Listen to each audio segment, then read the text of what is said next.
Hey guys, it's Melissa here from melissaopen.com.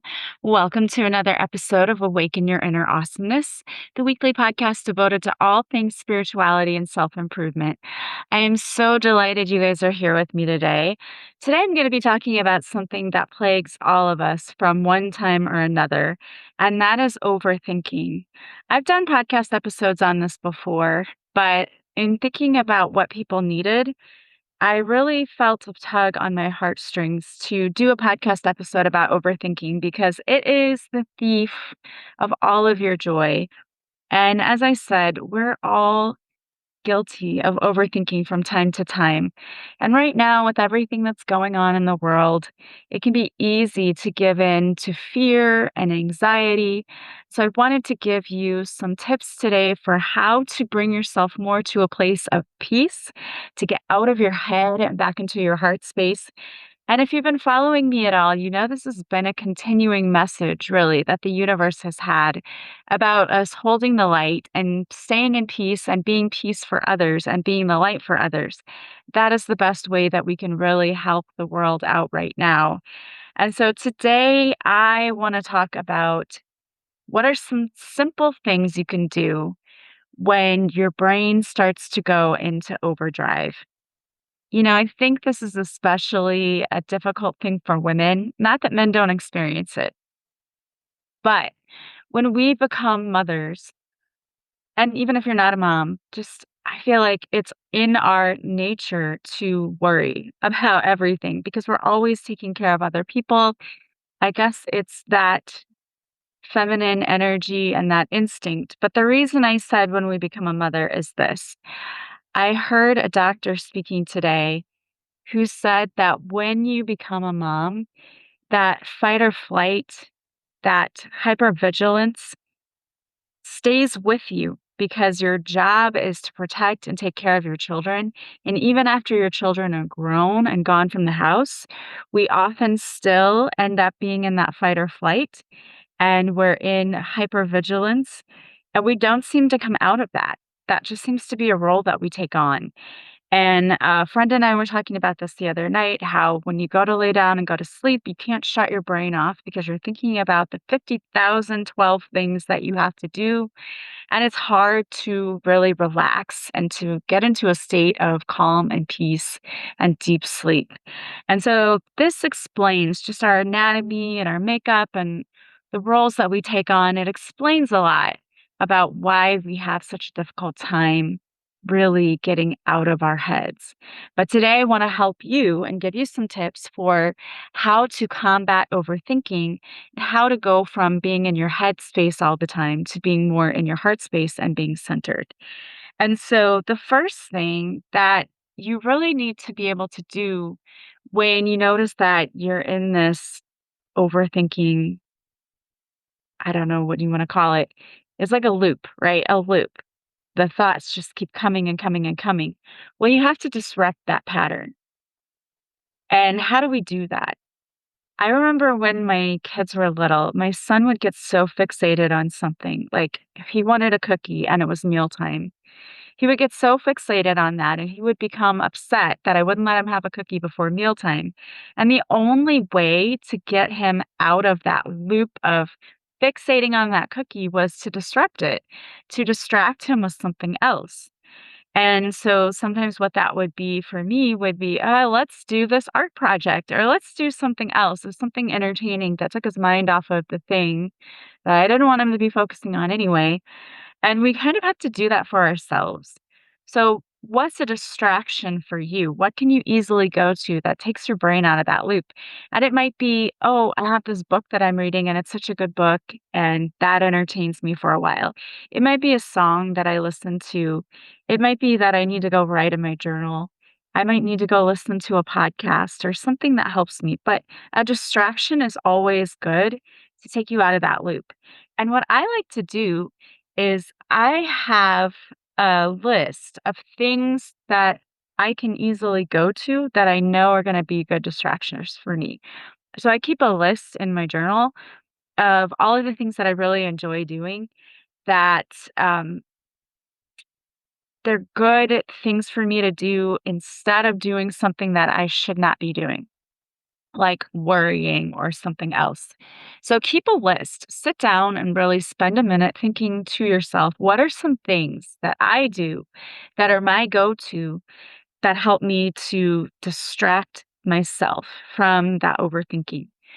Everyone is different. So everyone's list is going to be different. For me, it's a podcast, it's reading, knitting, uh, doing card readings, different things that really, for me, they lower my stress levels and they really bring me back to a place of being heart centered. Maybe it's yoga. Sometimes going for a walk is a really good way for me. I'll listen to music or I'll listen to a podcast and then go for a walk.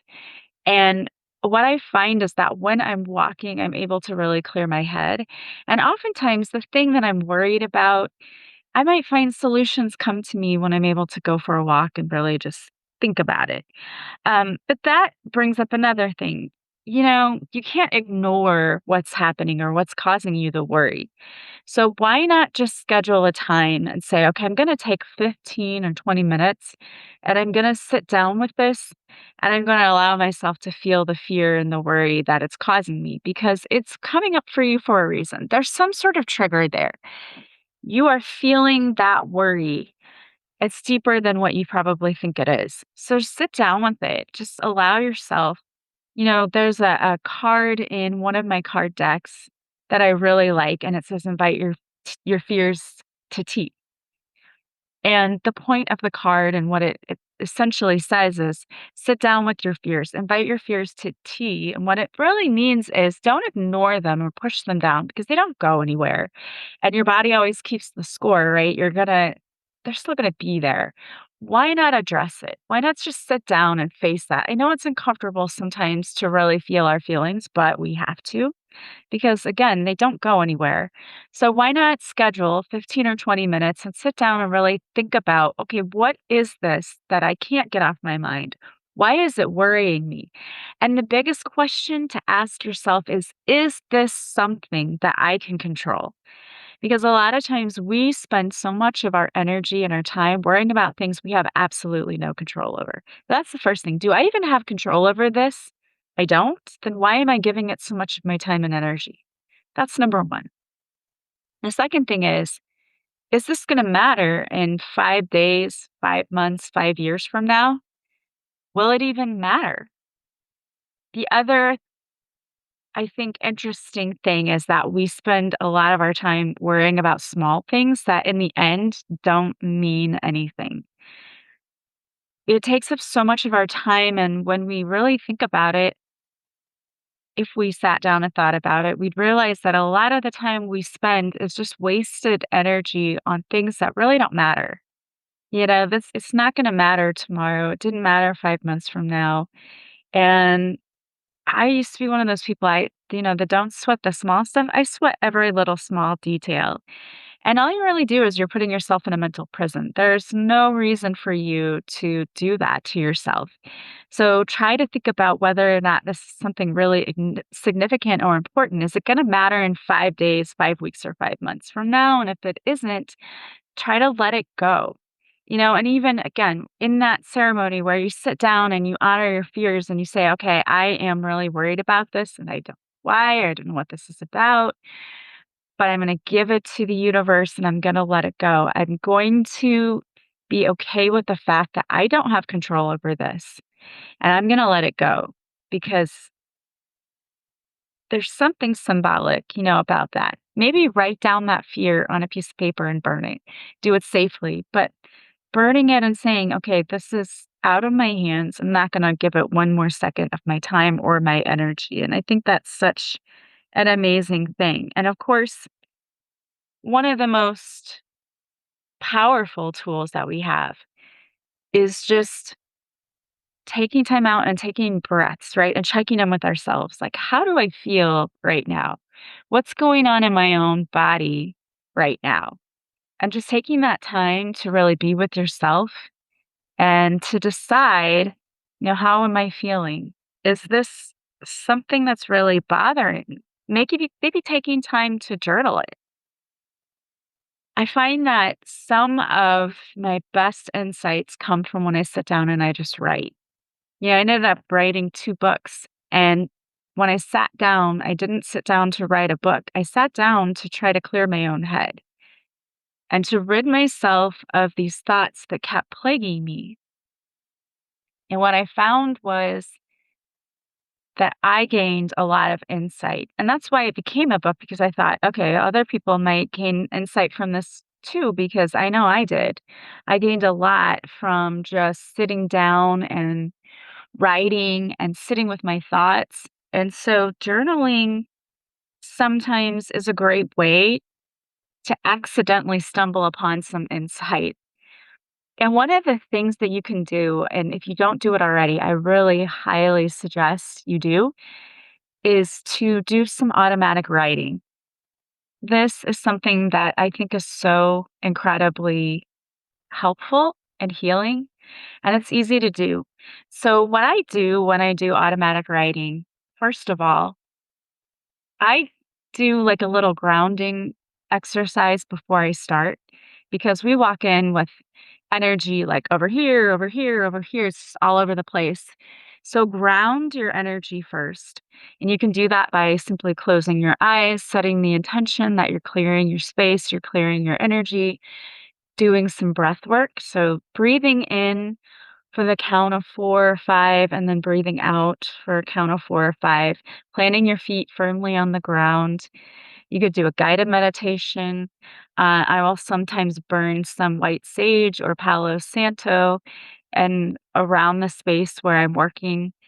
And then just setting the intention and saying, okay, universe, I'm going to set aside 5 minutes, 10 minutes, however long. And it doesn't always take long. You don't have to spend hours. I know some people do. But, if you're first starting, maybe only take 15, 20 minutes and sit down and say, okay, I'm gonna sit down with the intention to answer some questions today just to see what comes. You can ask specific questions if you're worried about a specific thing. Universe, do you have any guidance for me? Is there anything I should know about this? Or what should I be doing? Or what are the next steps I should take? And see what comes. Or you can just sit down and say, are there any messages that you have for me? That's what I did when I first started automatic writing. I would simply sit down and just ask, what do you want me to know? And I would just start writing whatever came to me. And at first, you're going to think, oh, this is just me. It's my own thoughts coming in. But you get to a place where you realize that the first few things that come to you really is your intuition coming in. You know, the first 3 to 5 seconds is intuition. Sometimes things after that become ego, but I always find that it gets easier and easier to get out of your own head and get out of your own way and just allow the inspiration, the messages, whatever you wanna call it, the channeling to come in. And again, practice makes perfect, right? You get better every time you do this. So just sit down and when you first write, you may only get words here and there, and that's okay. That's perfectly normal. And as you get better at it, it becomes sentences and then paragraphs. And it's amazing how much will come to you when you really just sit down and practice that. But a lot of times, our higher self or your guides or whatever you believe in want to give us messages. And if we can just sit down and shut off that conscious part of our brain for a bit and tap into the subconscious, things come up for us. And sometimes you get these epiphanies of things that you never thought of because our human brain works with a screen of fear in front of it, right? What I mean by that is it's like putting on glasses that have fingerprints on them. You try to see a solution to the problem, but you're too close to it. And usually your brain is operating out of a place of fear and trying to protect you. And it might be that hypervigilance that I talked about. So you can't think of a solution to your problem.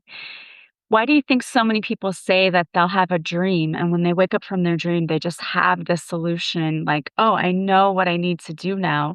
And it's because of that getting out of our own way, right? Allowing our subconscious mind to take over because our guides can, and even our intuition can bring those thoughts to the forefront so that we know, okay, this is what I should be working on. This is what I need to be doing. It's important too that you challenge the thoughts you're having. It is crazy what your brain will tell you. And a lot of times it's not true. It's not true at all. And to point this out, I think about a time when I did an exercise with my kids. I just asked them, and these were my own children. I asked them to write down what they thought other people thought of them. And the thoughts were crazy. My son, who was so smart, is like, I'm so dumb, and everyone thinks I'm an idiot, and I'm an idiot. Yeah. I was shocked at really what he thought about himself. I didn't know he thought that way. And I asked my daughter, and then his friend was also there. I said, "Okay, I want you to write down what you think about him." And I wrote down what I thought about him. We all wrote down, "He's so smart, he's so funny, he's so kind." And when he read what other people wrote about him, like, tears just welled up in his eyes and streamed down his face, and you could tell that he didn't think that way about himself at all.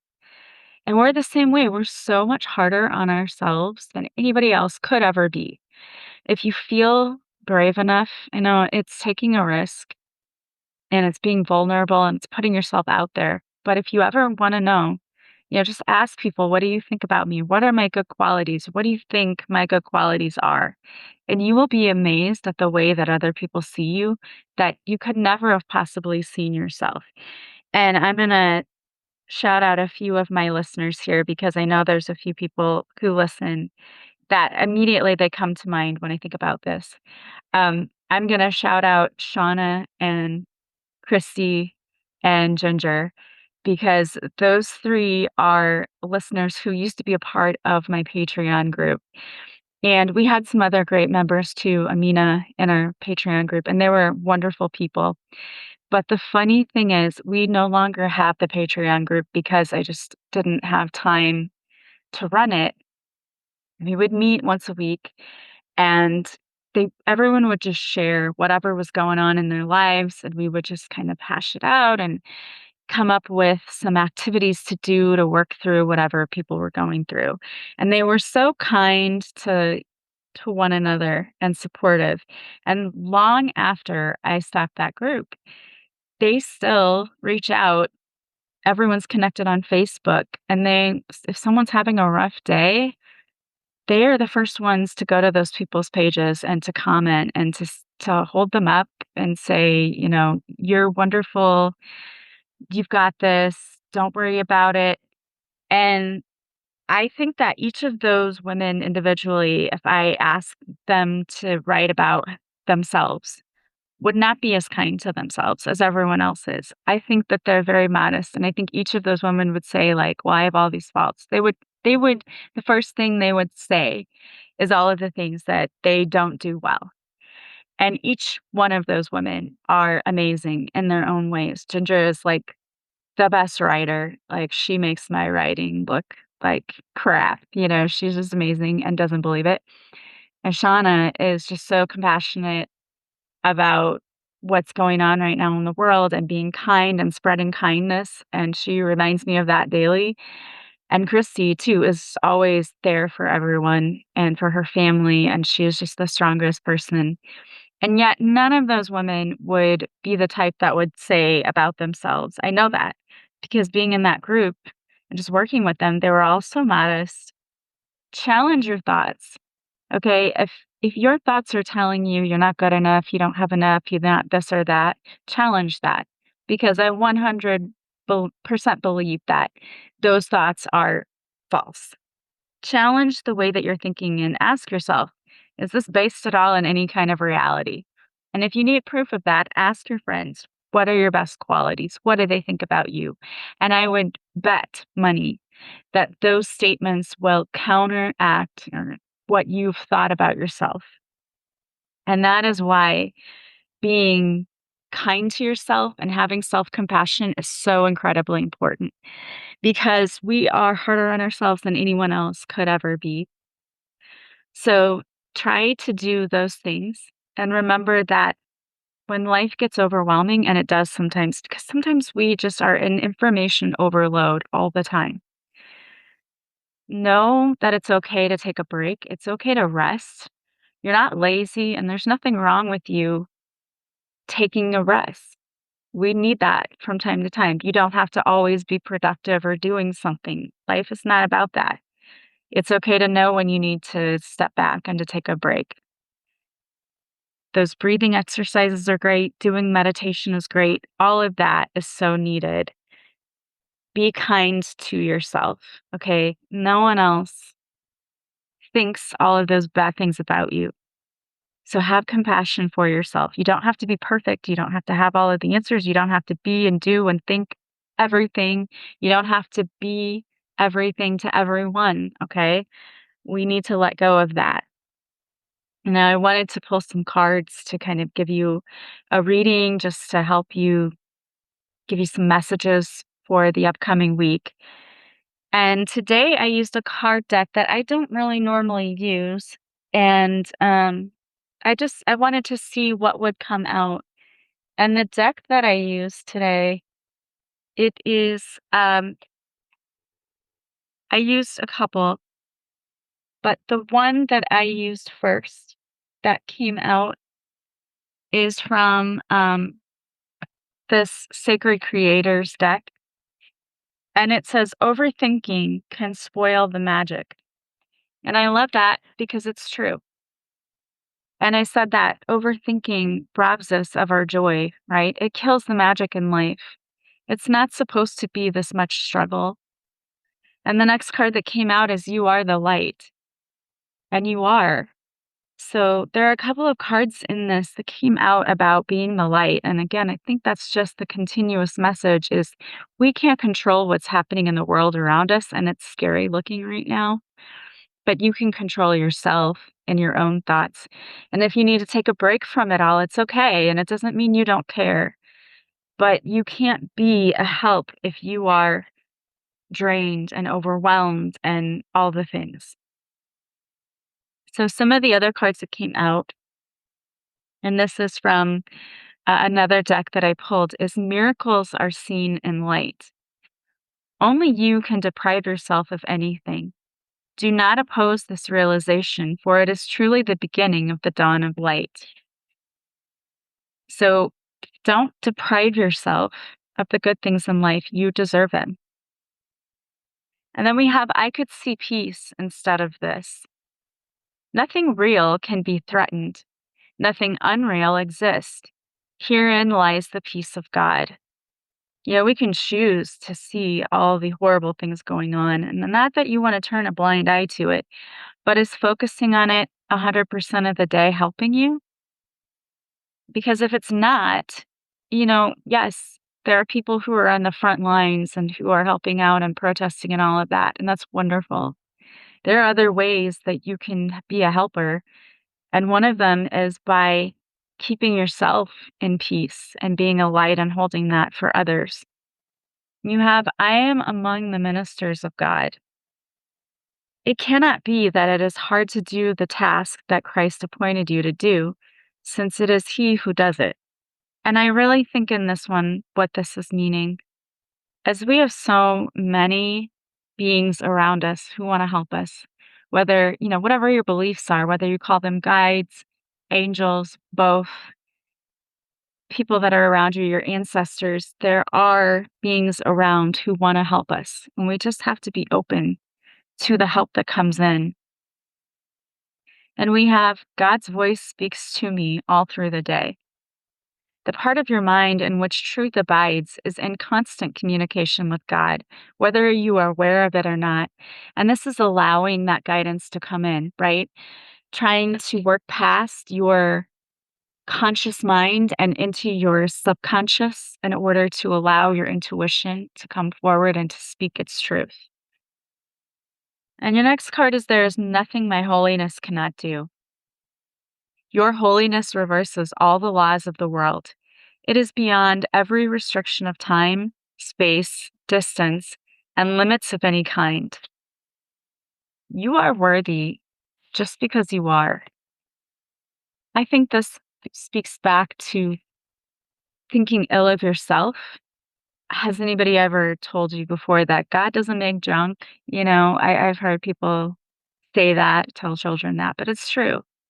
Okay, you are a precious being who was created in so much love, and you need to remember who you are. You need to remember your truth.